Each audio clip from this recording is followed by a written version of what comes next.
My name is Sophie Calloway, and I am 28 years old when I was 7 months pregnant.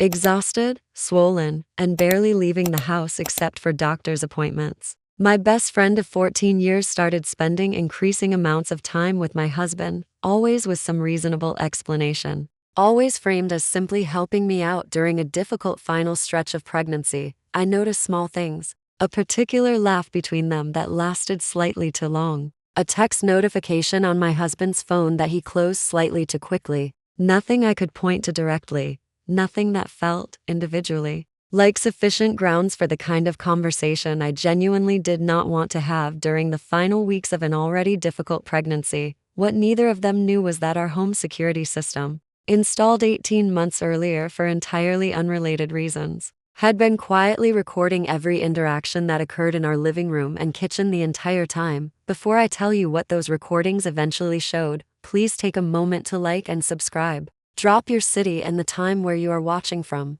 I read every single comment. Let me take you back to the friendship itself, 14 years deep, and the marriage that followed. I met Camille Brewster in 7th grade. Assigned as lab partners during a chemistry class neither of us particularly enjoyed. A friendship that began over shared complaints about our teacher and gradually deepened into something considerably more significant over the following years of middle school, high school, and eventually college, where we chose the same university specifically to remain close geographically. Camille was, throughout our entire friendship, genuinely important to me in ways that extended well beyond simple, casual companionship. She had been present for my parents' divorce during sophomore year of high school, sitting with me through countless difficult evenings. I had been present for her own significant struggles, including a serious depressive episode during her junior year of college that I helped her navigate through. Consistent, daily support. I want to establish this depth of history clearly,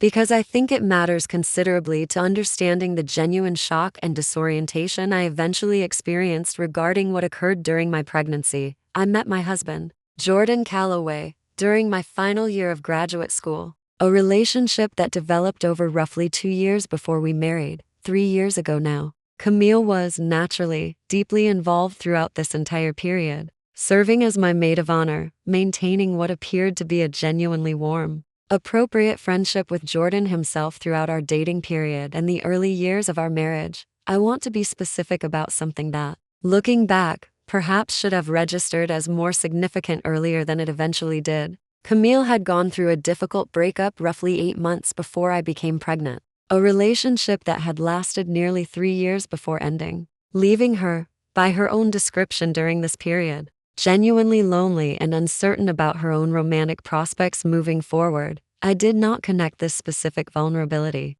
at the time, to anything that would eventually develop within my own marriage. I simply offered the kind of supportive friendship I had always provided Camille during difficult periods in her life. My pregnancy, once confirmed, became, naturally, a significant focus for both Jordan and me. And Camille, as our closest friend, became increasingly involved in various aspects of preparation, attending several appointments alongside us, helping coordinate the nursery setup, generally present in ways that felt, throughout most of the pregnancy, simply like the natural extension of 14 years of close friendship. The specific shift that I eventually recognized, with considerable hindsight, as something more concerning began roughly during my 6th month, as my own physical discomfort increased significantly, limiting my ability to participate in various activities I had previously managed more easily. Camille began, during this period, offering increasingly frequent help with tasks that brought her into closer,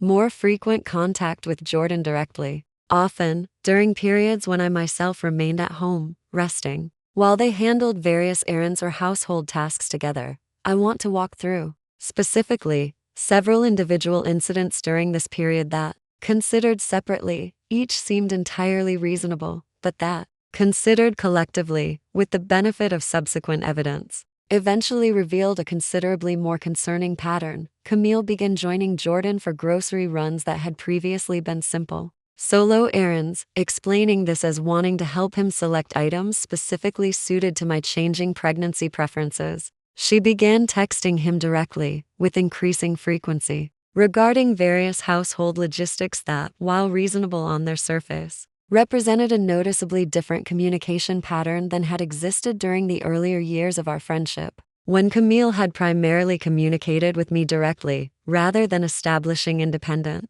frequent contact with Jordan. Specifically, I noticed, during this same period, occasional moments of slightly extended eye contact between them during shared meals, a particular quality of laughter that lingered somewhat longer than seemed entirely natural. Details that, individually, I genuinely struggled to articulate as concerning even to myself, given how thoroughly they could each be explained through entirely innocent alternative interpretations. The specific incident that finally prompted me to begin paying considerably more deliberate attention occurred during my 7th month, when I overheard, by accident, a brief portion of a phone conversation Jordan was having in our garage. His voice considerably more quiet and considerably more familiar in tone than I typically associated with his usual conversations with male friends or work colleagues. I did not hear sufficient detail to understand the actual content of this conversation, but the specific tone itself, combined with the accumulated pattern of smaller incidents over the preceding several weeks,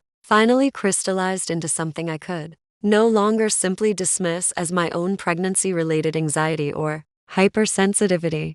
I want to be honest that I did not immediately confront either Jordan or Camille directly following this incident, recognizing my own significantly compromised emotional and physical state during the final stretch of a difficult pregnancy, genuinely uncertain whether confronting them based on what remained essentially circumstantial impressions rather than concrete evidence would produce anything beyond additional stress during an already difficult period. I remembered, during this same period, that we had installed a comprehensive home security system roughly 18 months earlier, following a series of break-ins that had occurred throughout our neighborhood. A system that included several cameras positioned throughout our main living areas, specifically our living room and kitchen, areas where Jordan and Camille's increasingly frequent interactions during my pregnancy had primarily occurred. I want to be specific about my own reasoning at this point, recognizing that accessing and reviewing this footage represented a significant decision regarding trust and privacy within both my marriage and my closest friendship.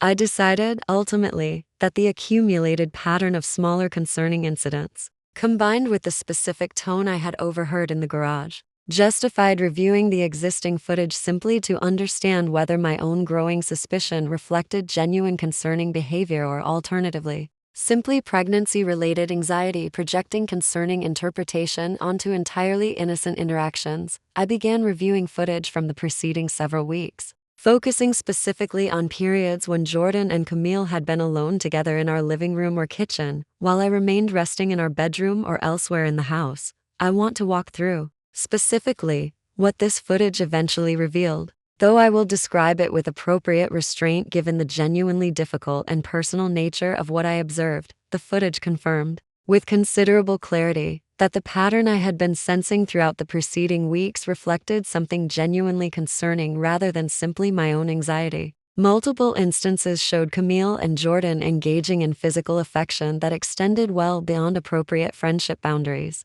including on at least 3 separate occasions across the preceding month, kissing that occurred while I remained unaware. In another part of our own house, I want to address directly something that became significant during my subsequent confrontation with both of them, something neither Camille nor Jordan apparently understood about the actual scope of evidence I had gathered before addressing the situation directly. Both of them, I learned during eventual conversations following my confrontation, had assumed that any physical evidence of their relationship existed only in the form of text messages or phone records, both of which they had apparently taken some care to delete or obscure following each interaction, genuinely believing this represented sufficient protection against discovery. Neither of them had considered, apparently, that our home security system, installed for entirely unrelated reasons related to neighborhood safety concerns, had been quietly documenting every physical interaction that occurred within range of its cameras, creating a form of evidence considerably more difficult to dispute or minimize than any subsequent verbal denial or alternative explanation either of them might attempt to offer. I confronted both of them together,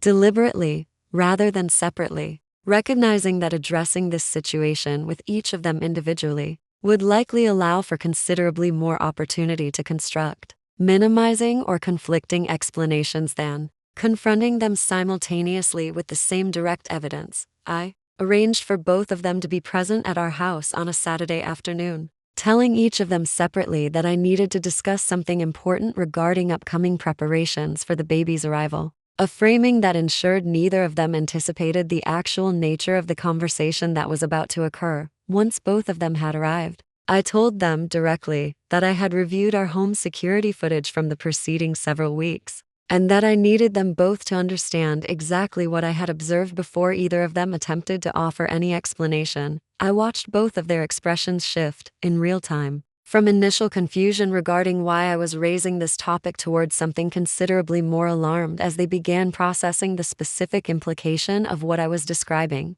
The recognition, I think, arriving almost simultaneously for both of them, that whatever careful discretion they believed they had maintained had not, in fact, provided the protection they had assumed it offered. Camille spoke first, attempting an explanation that began with characterizing the relationship as something that had, quote, simply developed gradually, without either of them intending for it to happen. Language that, even as she offered it, seemed to recognize its own inadequacy given the specific, repeated nature of what the footage actually documented. Jordan, notably, did not attempt any similar minimizing explanation. He acknowledged, directly and without significant deflection, that he had behaved in ways that represented a genuine, serious betrayal of our marriage, particularly given the specific timing during my pregnancy, when I remained genuinely dependent on his support and his fidelity during an already vulnerable period. I want to be honest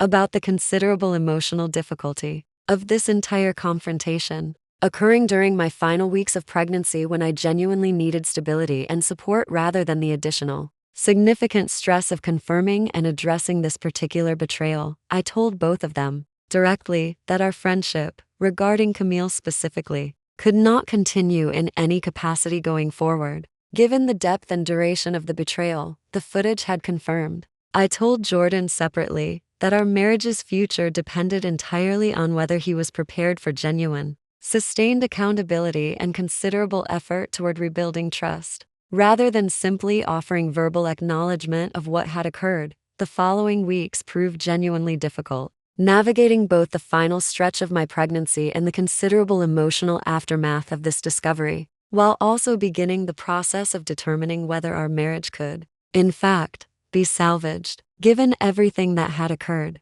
Jordan, to his credit, during this specific period, engaged seriously with couples counseling, which we began attending together roughly 2 weeks after my initial confrontation, demonstrating, through consistent effort over the following months, genuine commitment to understanding and addressing whatever underlying issues had contributed to his susceptibility to Camille's escalating attention during a period when I remained significantly less available due to my own pregnancy-related limitations. Our daughter, Lily, was born 5 weeks after this entire confrontation occurred, a birth that, despite everything that had preceded it, represented a genuinely joyful experience. Jordan, present and fully engaged throughout the delivery and the following weeks of newborn care in ways that, while not erasing the preceding betrayal, did demonstrate the kind of consistent presence and genuine effort that eventually became central to our ongoing decision to continue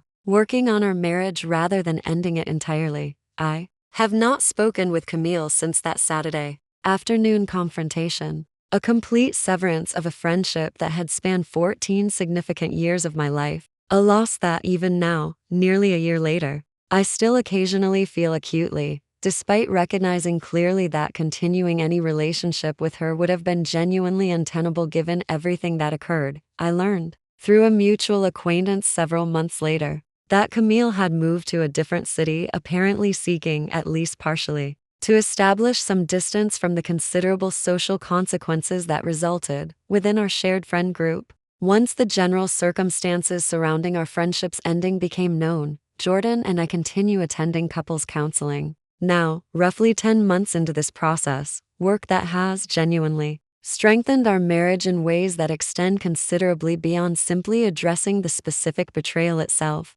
helping us establish considerably more direct, consistent communication regarding both of our individual needs and vulnerabilities. particularly during periods of significant life transition like pregnancy and early parenthood. I think, often, about how close this entire situation came to continuing entirely undetected. Had we not happened to have installed that particular security system for entirely unrelated reasons related to neighborhood safety concerns roughly a year before any of this began occurring. I think, too, about the considerable vulnerability of late pregnancy itself, a period when physical limitation and emotional exhaustion can create exactly the kind of opportunity that both Camille and Jordan apparently found difficult to resist navigating responsibly. Despite 14 years of established friendship and 3 years of marriage that, theoretically, should have provided considerably stronger protection against exactly this kind of betrayal occurring, that is my story. If you have ever discovered a betrayal you genuinely did not want to confirm, through evidence you almost did not think to check, I want to hear about it. Drop it in the comments, and if this story reminded you that vulnerability, whether through pregnancy, grief, or any significant life transition, can sometimes reveal exactly who deserves your continued trust. Share it with someone who needs to hear that today. I will see you in the next one.